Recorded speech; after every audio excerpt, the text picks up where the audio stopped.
जी students, अब जो हम टॉपिक पढ़ रहे हैं वो है पीस वाइज फंक्शन। यानी अब हम ऐसा फंक्शन देखेंगे जो कि पीस वाइज है। जैसे कि नाम से जाहिर है ये पीसेस में फंक्शन होगा।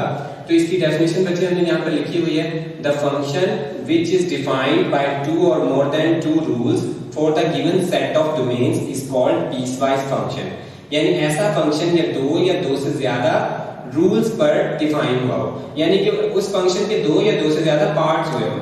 तो यहाँ पर देखें, जैसे कि हमारे पास ये फंक्शन है एफ ऑफ एक्स की वैल्यू x होगी, यानी इस फंक्शन की वैल्यू x होगी जब हमारे पास डोमेन जो है यहाँ पर दी हुई है कि x क्या होगा हमारा 0 से लेकर 1 तक हो सकता है। यानी कि वो तमाम रियल नंबर्स जो 0 और 1 से लेकर हों और उनके दरमियान वाले हों, उनके लिए आपका जो फंक्शन की वैल्यू होगी वो x होगी। इसी तरह बच्चे 1 से ग्रेटर आपके रियल नंबर हो और 2 या 2 से लेस जो रियल नंबर्स हैं उनके लिए आपके फंक्शन की वैल्यू जो है x-1 हो जाती है। तो इस टाइप के जो फंक्शंस होते हैं वो पीस वाइज फंक्शन होती हैं, क्योंकि वो डिफरेंट पार्ट्स में डिवाइडेड होते हैं। तो इसकी डोमेन और रेंज जो है वो हमने लिखी हुई है यहाँ पर। इसकी डोमेन बच्चे आप यहाँ से देखकर बना सकते हो कि पहले पार्ट में हमारे पास 0 इंक्लूड होगा और 1 भी इंक्लूड होगा, यानी एक एंड पॉइंट हमारे पास 0 है, दूसरा एंड पॉइंट 1 है। तो 0 और 1 से लेकर तमाम रियल नंबर्स होंगे, यानी हम यहाँ पर क्लोज इंटरवल लगाएंगे क्योंकि लेस और इक्वल हमारे पास इधर है इक्वालिटी और दूसरी तरफ लेस और इक्वल है, इधर ग्रेटर और इक्वल है। तो यहाँ पर हमने ये डोमेन लिख दी है फर्स्ट पार्ट के लिए। दूसरे पार्ट की डोमेन लिखने से पहले हमने यूनियन लिखा, क्योंकि दोनों पार्ट्स की डोमेन्स का हमने यूनियन कर देना है, उनको मिला देना है। तो दूसरे पार्ट में जो हमारे पास डोमेन है वो है बच्चे हमारा x जो है वो ग्रेटर देन 1 होना चाहिए, यानी 1 नहीं होगा इसमें इंक्लूड, यानी 1 से ग्रेटर। तो हम यहाँ पर 1 वाली साइड पर जो है हम राउंड ब्रैकेट लगा देंगे और दूसरी साइड पर हमारे पास 2 होना चाहिए, तो ये 2 से लेस नंबर्स होने चाहिए। तो हमने 2 वाली साइड पे क्या लगा दिया है, स्क्वायर ब्रैकेट लगा दिया। अब बच्चे इन दोनों को मिला दें। इस इंटरवल में हमारे पास 0 से लेकर 1 तक है रियल नंबर और दूसरे इंटरवल में 1 शामिल नहीं है और 2 तक है। इसका मतलब अगर दोनों का आप देखें तो आपके पास 0 से 1, इसमें 1 शामिल है और इसमें 1 शामिल नहीं है। तो यानी एक इंटरवल में 1 शामिल है और दूसरे में 1 शामिल नहीं है। तो हम अगर इन्हें मिला के लिखें तो हमारा ओवरऑल जो इंटरवल बनेगा वो 0 से लेकर 2 तक बनेगा, क्योंकि एक इंटरवल में 1 शामिल है और दूसरे में शामिल नहीं है। तो उसे मिला दें तो हमने मिला के लिख दिया कि 0 से 2 तक जो है इस फंक्शन की डोमेन बन रही है। इसकी रेंज बच्चे हम देखेंगे, अब रेंज किस हवाले से निकालेंगे। अब इस डोमेन के सेट के लिए जो मैक्सिमम वैल्यू और मिनिमम वैल्यू उसके लिए हम रेंज फाइंड कर लेंगे। जैसे मिनिमम वैल्यू यहाँ पर हमारे पास 0 थी, तो इस फंक्शन में आप 0 पुट करो तो आपके पास क्या आता है 0, यानी कि रेंज की मिनिमम वैल्यू आपके पास क्या आती है, फंक्शन मिनिमम वैल्यू क्या देता है, वो 0 देता है। इसी तरह डोमेन की मैक्सिमम वैल्यू जो है 1 है, उसे आप फंक्शन में पुट करो तो 1 आता है। तो हमारी रेंज जो है इस डोमेन के लिए क्या आ जाएगी, 0 से 1 क्लोज इंटरवल हो जाएगा, क्योंकि हमारे इंटरवल में भी डोमेन में भी 0 और 1 शामिल थे।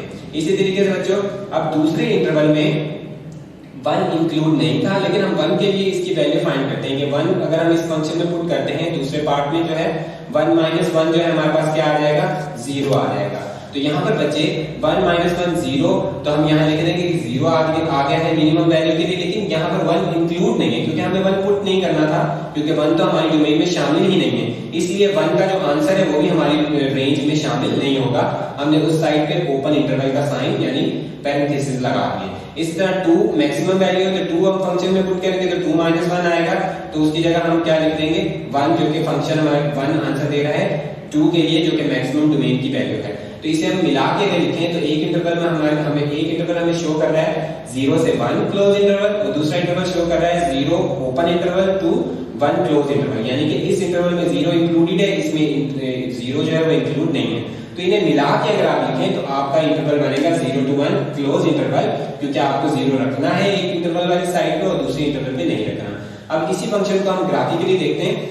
अब ग्राफ में बच्चे मैंने एक एक्स एक्सिस बनाया है और दूसरी तरफ वाई एक्सिस बनाया है। अब यहाँ पर देखिए ये फंक्शन मैंने x बनाया हुआ है, ड्रॉ किया है, और ये फंक्शन जो है मैंने x-1 ड्रॉ किया है। मैंने जो बच्चों ग्राफ पे अगर आप ग्राफ पेपर पे ड्रॉ करेंगे तो मैंने डिफरेंस जो लिया हुआ है एक बॉक्स का वो 0.2 सेकंड्स 0.2 का लिया हुआ है। तो यानी 0 है मेरे पास पहला स्टार्टिंग पॉइंट, फिर उसके बाद 0.2 का डिफरेंस है यानी डिस्टेंस है उनका, फिर 0.2 ऐड किया तो 0.4 आ गया, 0.6 0.8 1 अप टू 100 इस तरीके से, और इसी तरतीब से y एक्सिस पर भी मैंने वैल्यूज ली है। तो अगर हम x की वैल्यू यहाँ पर इस फंक्शन में 0 पुट करते हैं तो y की वैल्यू भी 0 आएगी, जो कि ओरिजिन बनेगा। यहाँ पर मैंने मार्क कर दिया है। अगर हम x की वैल्यू 0.2 पुट करेंगे, y की वैल्यू भी 0.2 ही आ जाएगी। इसी तरह मैं अगर x की वैल्यू जो है हम 0.4 पुट करेंगे तो y की वैल्यू भी 0.4 आ जाएगी।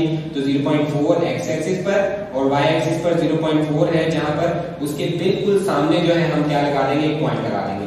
इसी तरीके से 0.8 के लिए भी आपने फाइंड किया हुआ है, और लास्ट पर जो है हमने स्टार्टिंग पे 0 पुट करना था और एंड पे 1 पुट करना है। तो एंड पे मैं 1 पुट करता हूं। जब 1 पुट करूंगा तो मेरे पास ये x एक्सिस पर पॉइंट की जो मैं लगाऊंगा पॉइंट वो इधर आएगा, और इस तरीके से 1 के लिए मैं x की 1 वैल्यू दूंगा तो फंक्शन मुझे आंसर 1 देगा। तो 1 के सामने यानी y एक्सिस पर 1 जहां पर है और x एक्सिस पर 1 जहां पर है वहां पर मैंने पॉइंट लगा दिया। अब इन पॉइंट्स को मैंने लाइन के साथ जोड़ दिया है, तो ये मेरे पास क्या आ गया, ग्राफ बन गया है आपके फर्स्ट फंक्शन का। इस तरीके से दूसरा फंक्शन जो है उसकी डोमेन देखें। उसकी डोमेन में उसने हमें कहा है कि 1 शामिल नहीं है और 2 तक है, यानी कि हम स्टार्ट करेंगे 1 से लेकिन 1 शामिल नहीं होगा। इसलिए बच्चे मैंने 1 पर जो है गोल दायरा लगाया है, जिसे मैंने फिल नहीं किया, खाली दायरा है। इसी तरीके से मैं 1.2 पुट करूंगा तो 1.2 माइनस 1 आपके पास क्या आ जाएगा, 0.2 आ जाएगा। यानी मैं 0.2 के बिल्कुल सामने y एक्सिस पर और 1.2 के सामने x एक्सिस पर जो एक पॉइंट लगा दूंगा। इसी तरह 1.4 माइनस 1 करेंगे तो आपके पास 0.4 आएगा y एक्सिस की वैल्यू, y एक्सिस पर जो आएगा। तो इस तरीके से 1.4 और 0.4 के सामने बिल्कुल हम पॉइंट लगा देंगे। इसी तरीके से जो है हमने बकिया पॉइंट्स भी लगाने हैं, और लास्ट पे मैंने जब 2 पुट किया इसमें, तो 2 के लिए मेरे लिए y की जो वैल्यू आई वो 1 आई, इसलिए y एक्सिस पर 1 के बिल्कुल सामने और x एक्सिस पर 2 के बिल्कुल सामने जो पॉइंट होगा उसे मैंने मार्क किया है और मैंने उसे स्ट्रेट लाइन से ज्वाइन कर दिया। ये आपके पास जो है वैल्यू आ चुकी है, दूसरे फंक्शन का ग्राफ आ चुका है। इसमें अगर बच्चे आप नोट करें तो ग्राफिकली भी आप देख सकते हैं कि ग्राफ में मिनिमम वैल्यू जो है फर्स्ट वाले ग्राफ की फर्स्ट लाइन की 0 है और मैक्सिमम वैल्यू जो है वो आपकी क्या आई है, y एक्सिस पर 1 आई है। इसी तरीके से आप अगर ग्राफिकली देखें दूसरे फंक्शन को तो आपकी मिनिमम वैल्यू जो है 1 है, लेकिन 1 इंक्लूड नहीं है जिसे आपने होलो दायरा लगाया है, खाली दायरा लगाया, और मैक्सिमम वैल्यू जो है आपकी 2 है। तो इस तरीके से बच्चों पीस वाइज फंक्शन को हम ग्राफिकली ड्रॉ कर सकते हैं।